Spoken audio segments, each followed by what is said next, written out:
लेकिन जफर इस्लाम साहब, पहले आपसे ही शुरुआत करते हुए, विपक्ष की ओर से अपने तेवर तरेड़ते हुए स्पष्ट कह दिया गया है कि सरकार की कथनी और करनी में बहुत बड़ा फर्क है।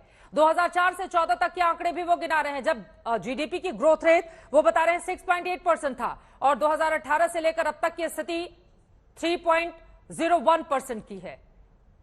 किस तरह से देख रहे हैं? वो कह रहे हैं कि यूपीए का शासन एनडीए के मुकाबले ज्यादा अच्छा रहा देश के लिए। देखिए चित्रा जी, जो अर्थव्यवस्था समझता है, अर्थशास्त्र के स्टूडेंट होंगे वो बेहतर समझते होंगे कि उस वक्त उन्होंने क्या किया।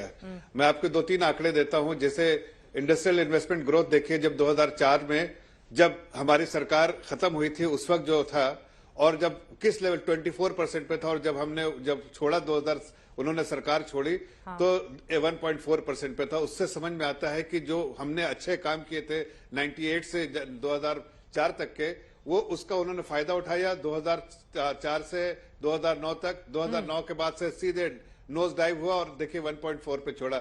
हालत ऐसी खराब थी कि जितने भी मैक्रो इकोनॉमिक नापने का, हर चीज को मापदंड करने का, नापने का एक तरीका होता है। इकोनॉमी को मैक्रो इकोनॉमिक पैरामीटर्स पे देखते हैं, उस पे सब जगह जो है टेरेबल जो है नंबर्स थे और बुरी हालत में थी इस अर्थव्यवस्था। इसलिए 5 फ्रेजाइल इकोनॉमी थी दुनिया की। आज अर्थव्यवस्था 2014 के बाद बेहतर हुई है, नहीं बेहतर हुई बल्कि तेजी से दौड़ रही है।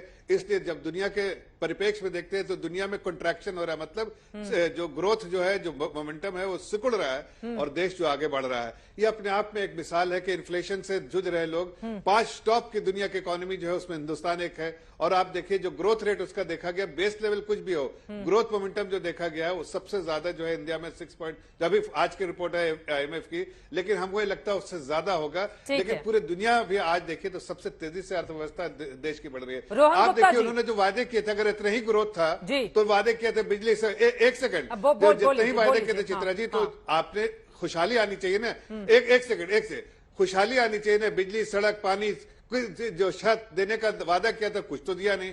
बिजली भी हमने दिया, सड़क भी हमने दिया, पानी भी हमने दिया, नल से जल, जहां इलेक्ट्रिसिटी नहीं पहुंची थी वहां दिया, और जिसके पास घर नहीं उसको छत देने का काम किया, और शौचालय बनाए।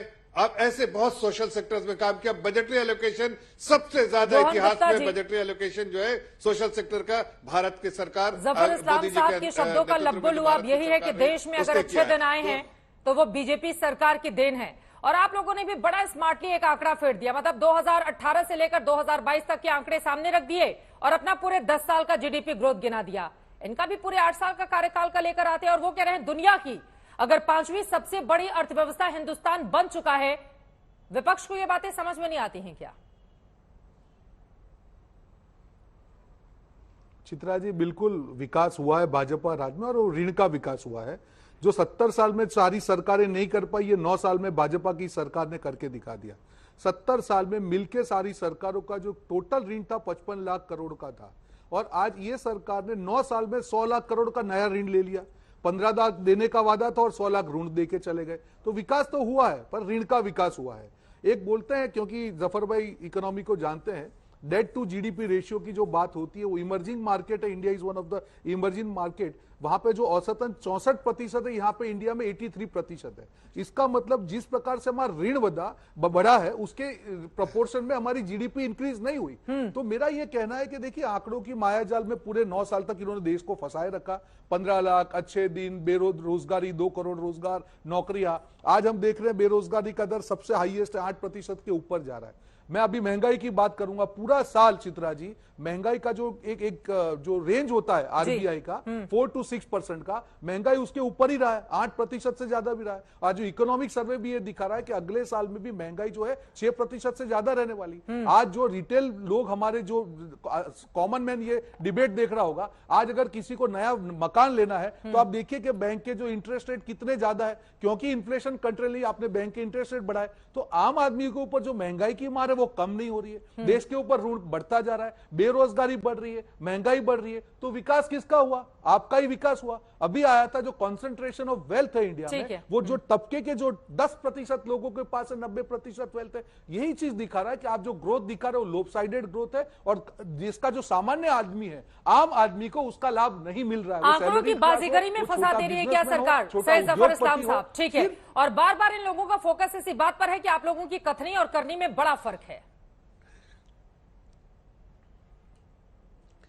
देखिए, अब किसको कहते हैं कि एक कमजोर इकोनॉमी को, अर्थव्यवस्था को जो है वो 13वीं नंबर से 5वीं नंबर पे लाके दुनिया के परिप्रेक्ष्य में देखिए तो क्या ये करनी और कथनी में फर्क है?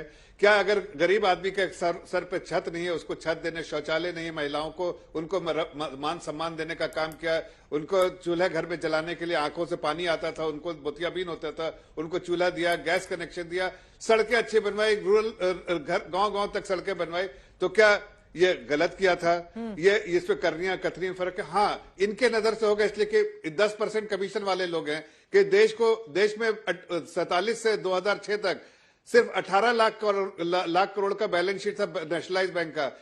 2006 से 2012 के बीच में क्या किया? 52 लाख करोड़ कर दिया। मतलब फोन कीजिए, पैसा लीजिए, 10 जनपद से फोन करवाइए, बैंक से पैसा लीजिए, और उसमें 67% ऐसे लोन थे डे 1 में। मैं खुद अपनी रिपोर्ट नहीं, एक डेट कर सर की रिपोर्ट आई है, डे 1 में 67% जो 32 लाख करोड़ के लोन जो दिए, उसमें 67% ऐसे लोन थे कि डे 1 में एनपीए होना ही था, इसलिए कि कोई इसमें कैश फ्लो नहीं था। तो ऐसी नाकारा सरकार, जो कि देश को लूटने वाली सरकार थी उनकी, और उन्होंने देश को लूटा, देश के वासियों को लूटा, और अभी आदरणीय प्रधानमंत्री जी ने कहा अब सदन के भीतर की तस्वीर क्या रहने वाली है ये बताने की जरूरत नहीं है। तकरार तो यहाँ पर भी हो रही है, लेकिन तकरीर क्या होगी